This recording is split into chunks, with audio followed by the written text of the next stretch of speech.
Tinawag ni Palace Press Officer Claire Castro si Senator Ronald Bato de la Rosa na hindi magandang modelo dahil sa kanyang plano na magtago kapag ipinaaresto ng International Criminal Court. Ito ang sagot ni Castro matapos siyang buweltahan at sabihan ni de la Rosa na umaastang santo dahil sa pag-question niya sa plano ng senador na magtago sa mga otoridad.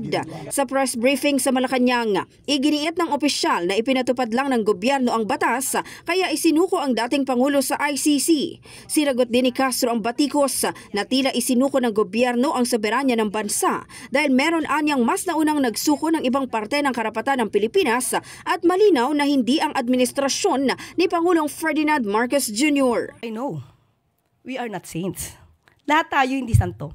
Isa pa lang ang nagiging santo sa Pilipinas, si St. Lorenzo Ruiz. Dalawa. Sino pa iba yung isa?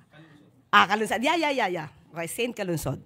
Okay, dalawa na. Hindi pa po tayo napapasama doon. And we know that. Mukhang malayo po mangyari yun. Unang-una po, pinapatupad lamang po natin ang batas. Sinabi naman po niya na valid ang warrant of arrest. Kung siya man po ay magtatago, hindi magandang maging modelo ang katulad ni Senator Bato na dati nang naging PNP chief. Hindi magiging magandang modelo yan. Dahil yan po ay nag-iinggan niya sa taong bayan na kapag may warrant of arrest, ay kailangan ng magtago na lamang. Samantala, pinunari ng palasyo ang tila paghuhugas kamay ni VP Sara kasunod ng panawagan ng kanyang mga taga-suporta na magbitiw na sa pwesto si Pangulong Marcos. Kung pinag-design po nila ang Pangulo, sino po ba ang makikinabang? Kahit sabihin po ni VP Sara o kayo nagsabi niyan, siya pa rin po ang makikinabang. Sasabihin po ba na walang kakayanan mamuno? Paano po natin masasabi ito?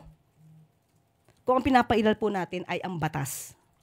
At very transparent po tayo sa anumang mga transaksyon.